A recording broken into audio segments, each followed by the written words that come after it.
Hello, my name is Dr. Jane Rickard. I'm a lecturer in 17th century English literature in the School of English at the University of Leeds.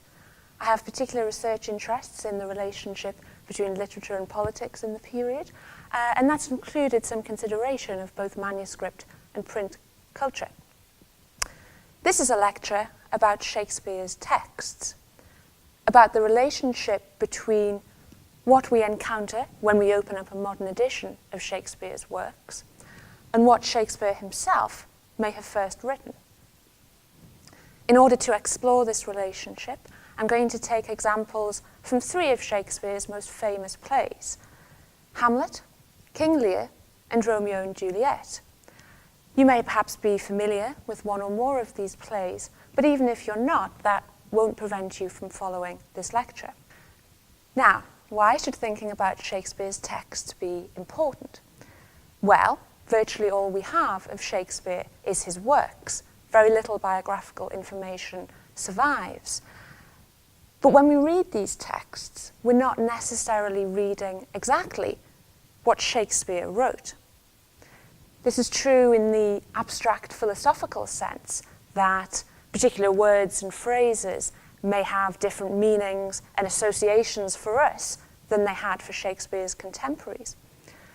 But it's also true in the more literal, practical sense that the actual words on the pages of a modern edition are not always exactly the same words as Shakespeare himself wrote. To understand that, we need to go back to Renaissance England and look at how Shakespeare's works were first printed.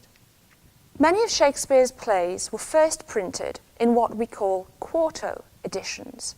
Quarto refers to the size of the book, more specifically to the number of times a standard sheet of paper was folded to make the book, in this case twice to make a fairly small book. Paper was a very expensive commodity in Renaissance England, so the bigger the book, the more expensive it was. These fairly small quartos were reasonably affordable and could be printed in relatively large numbers.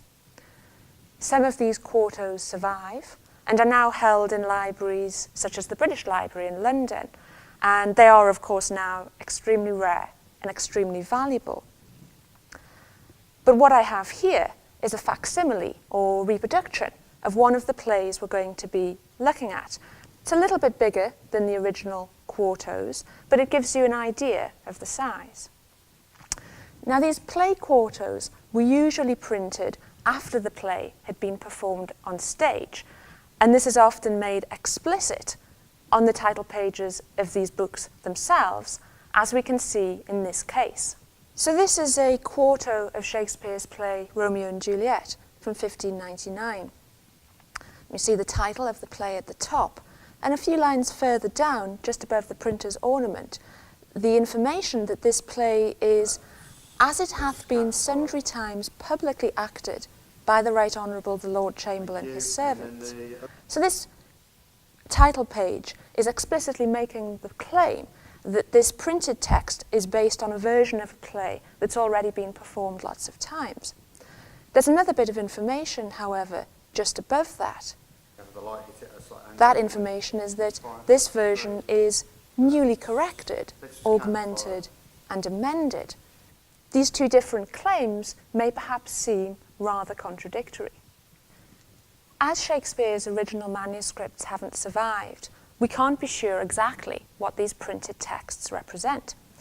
It may be the case that what Shakespeare originally wrote was developed and altered through the processes of rehearsal and performance, with actors and others making their contributions, and that what was eventually sent to the printing house was this kind of collaboratively developed version.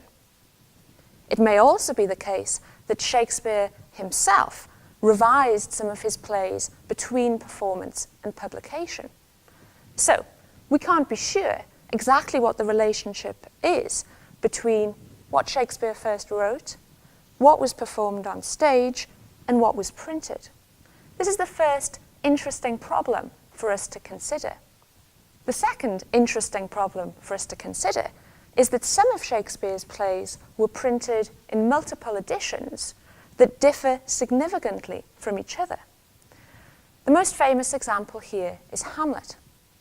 Hamlet was printed in what appears to be a reliable and complete Cuarto edition in 1604-5, and this edition is sometimes referred to as the Good Cuarto. Let's look at how Hamlet's famous soliloquy appears in this edition. To be or not to be? That is the question.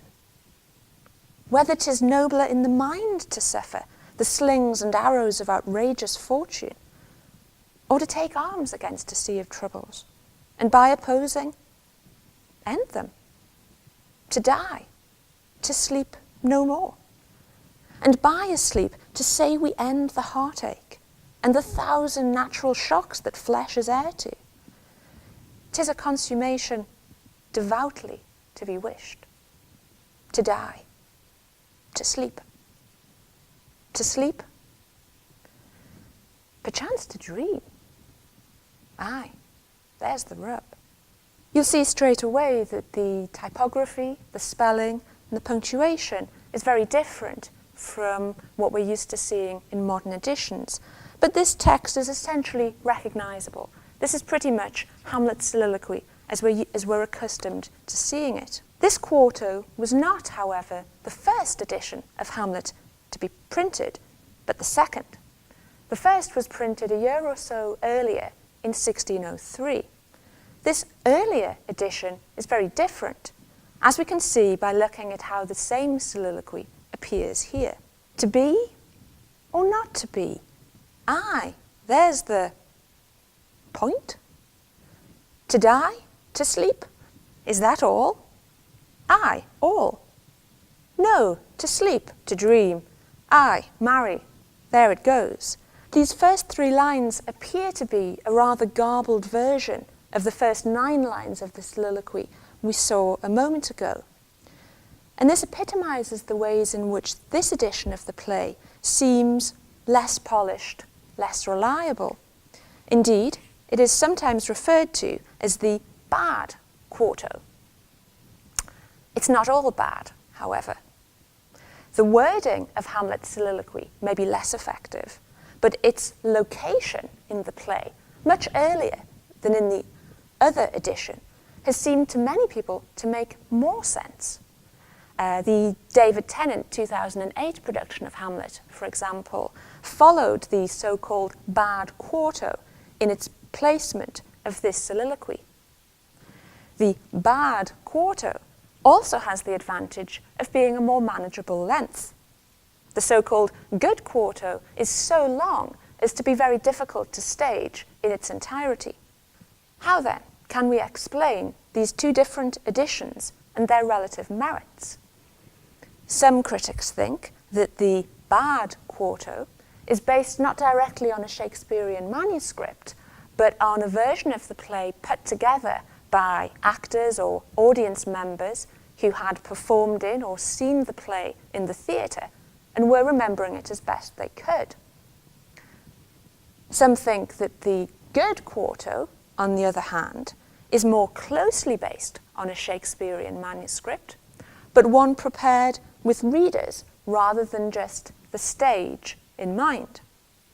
So, the bad quarto, for all its faults, may be closer to the play as originally performed, and the good quarto may be more of a reading text.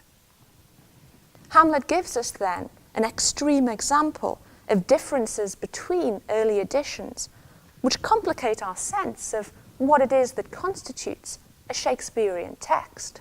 A third interesting problem for us to consider is the nature of the printing process itself. Printing in this period was a human, mechanical process within which mistakes could easily be introduced. Authors usually had very little control over how their works were printed.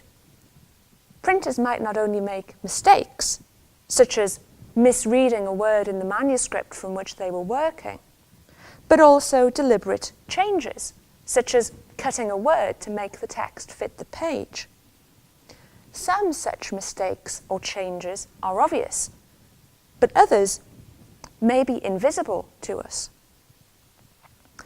So, these early books give us Shakespeare's plays as they circulated in print during his lifetime, but they don't necessarily correspond exactly to what Shakespeare first wrote or to what was first performed.